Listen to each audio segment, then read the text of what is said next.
반갑습니다. 앉으나 서나 자나 깨나 근육생각 강쌤입니다. 요즘 만성적으로 이제 두통에 시달리는 사람이 많습니다.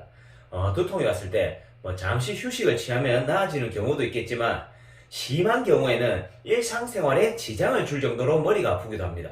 그래서 이제 머리가 자주 아픈 사람은 이제 대부분 진통제를 달고 사는데요. 이 진통제도 처음 몇 번이나 잘 듣지 계속해서 먹게 된다면 전혀 효과를 느끼지 못해서 더 강한 진통제를 찾거나 한 번에 먹는 양이 늘어나기도 합니다. 그야말로 악순환의 반복인데요. 이제 이 악순환을 끊어내기 위해서는 두통의 원인을 먼저 살펴봐야 합니다. 자, 이제 머리가 자주 아파서 병원 검사를 해봐도 머리 자체에는 아무런 이상이 없는 경우가 많습니다.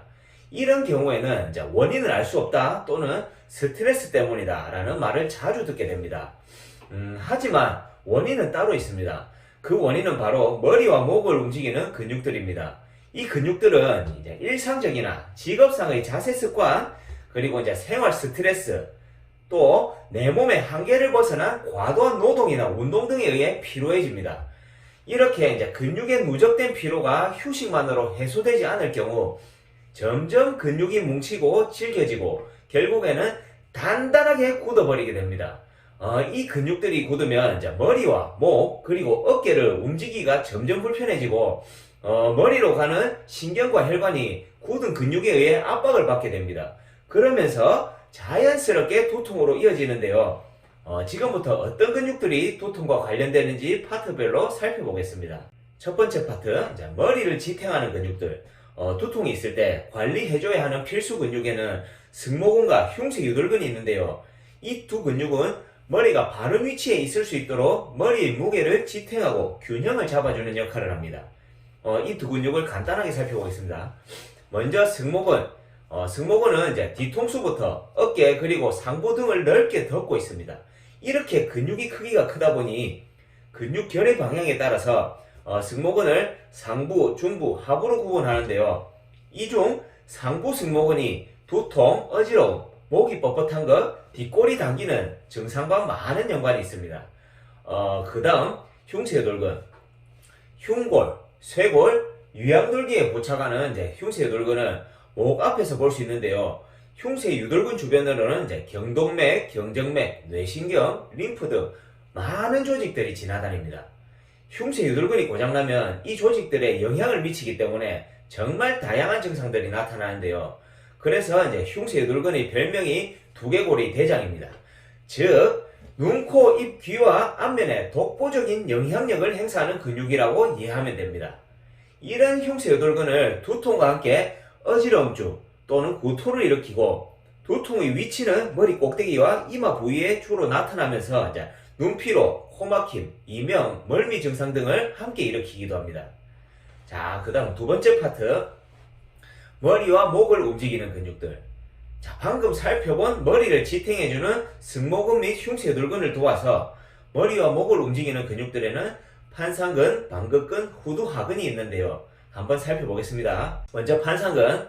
판상근은 이제 승모근보다 한층 깊은 곳에 있고 뒤통수에서부터 목뼈를 지나 상부 등까지 와서 부착합니다.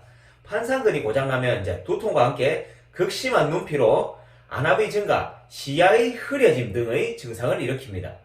그 다음 방긋근. 방긋근은 이제 판상근보다 한층 더 깊은 곳에 위치하는데요. 뒤통수와 목뼈에 부착합니다.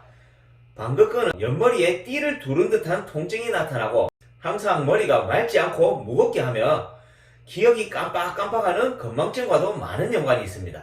그리고 뒤통수를 아프게도 하는데요. 이런 경우는 대부분 병원에서 대후두신경통이라는 진단을 받게 됩니다. 그 다음 후두하근. 후두하근은 뒷목에서 가장 깊은 곳에 위치한 근육입니다. 후두하근은 이제 두통 유령이라는 별명이 있는데요. 후두하근이 고장나면 마치 머릿속을 벌레가 파먹는 것 같이 머리가 터질 듯이 또는 깨질 듯이 아픕니다. 그리고 후두하근에 의한 두통은 누워있어도 계속 아픈 특징이 있습니다. 세 번째 파트, 목을 움직이는 근육들. 이 근육들은 이제 앞서 살펴본 근육들을 제외하고 목을 움직이는 기능을 하는 근육들인데요. 목의 구조와 기능을 바르게 하는 근육들입니다. 이 근육들에는 견갑거근과 사각근이 있습니다. 역시 한번 살펴보겠습니다. 먼저 견갑거근.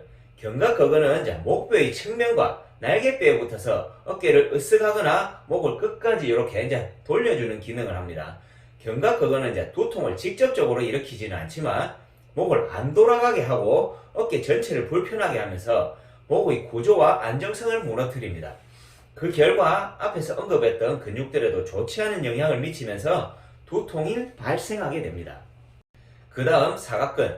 사각근은 이제 목의 측면과 갈비뼈에 부착하면서 목을 움직이는 모든 동작에서 목뼈를 보호하고 조정하는 근육입니다.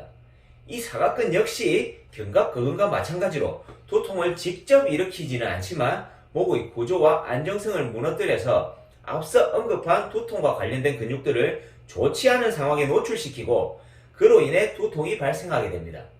네 번째 파트, 턱 관절을 움직이는 근육들. 우리는 이제 턱 관절을 사용하다가도 두통이 오는 경우가 있는데요. 이럴 때는 턱 관절을 움직이는 교근, 측두근, 이복근을 함께 관리해주는 것이 좋습니다. 이 근육들도 한번 살펴보겠습니다. 먼저 교근. 교근은 아래턱과 광대에 붙어서 입을 강하게 다무는 작용을 합니다. 음식을 먹으려고 씹었는데 순간적으로 잇몸과 이가 찡 하면서 눈 주변까지 통증이 왔던 경험이 있는 사람들이 있을 겁니다. 바로 교근이 좋지 않을 때 겪는 증상입니다. 그리고 또 교근이 좋지 않으면 이명 증상도 함께 나타날 수 있습니다. 그 다음 측두근. 측두근은 이제 옆머리와 턱 관절에 붙어서 이제 입을 다물고 씹는 기능을 합니다. 측두근이 좋지 않으면 윗니의 통증과 함께 편두통이 발생하게 됩니다. 마지막으로 이제 이복근. 이복근은 이제 턱 아래를 채우는 근육입니다. 방금 살펴본 교근 및 측두근과 반대로 입을 크게 벌리고 음식을 삼키는 기능을 합니다. 이복근이 고장나면 목이 붓고 따갑고 침 삼키기가 어려워지게 됩니다. 감기 증상과 비슷하죠? 감기 걸렸을 때 머리가 맑고 가벼웠던가요? 아니면 멍하고 무거웠던가요? 그것만 생각해봐도 이복근이 두통에 미치는 영향을 유추해 볼 수 있을 겁니다. 다섯 번째 파트, 이제 함께 관리하면 좋은 부위. 두통을 케어하기 위해서는 사실 지금까지 알아본 정도만 해도 충분합니다. 그러나 만전을 기하기 위해 조금 더 알려드리겠습니다. 머리는 이제 우리 몸의 가장 높은 곳에 있습니다. 이 머리가 바르고 안정적인 위치에 있으려면 그 아래에 있는 목부터 시작해서 발끝까지의 균형이 발라야지만 머리가 바르고 안정적인 위치에 있을 수 있습니다. 그렇지 않고 무너진 구조에서는 앞서 살펴본 두통과 관련된 근육들을 아무리 잘 관리해도 다시 나빠지기 쉽습니다. 그래서 이제 발목 관절과 고관절의 가동성 및 균형감, 그리고 척추와 견갑골의 바른 위치를 함께 신경 써준다면 더욱 좋은 효과를 낼 수 있습니다. 네, 이렇게 허리 통증과 관련된 여러 근육들을 이제 알아봤는데요. 이 근육들을 관리하기 위해서는 반드시 굳은 근육을 풀어주고 그 근육의 기능을 회복할 수 있는 운동을 함께 해줘야 합니다. 근육별 부위별로 관리할 수 있는 구체적인 방법은 저희 근육의 재구성 온라인 강의를 통해 만나볼 수 있는데요. 영상의 상세 페이지와 고정 댓글에 10% 할인 링크를 남겨놓겠습니다.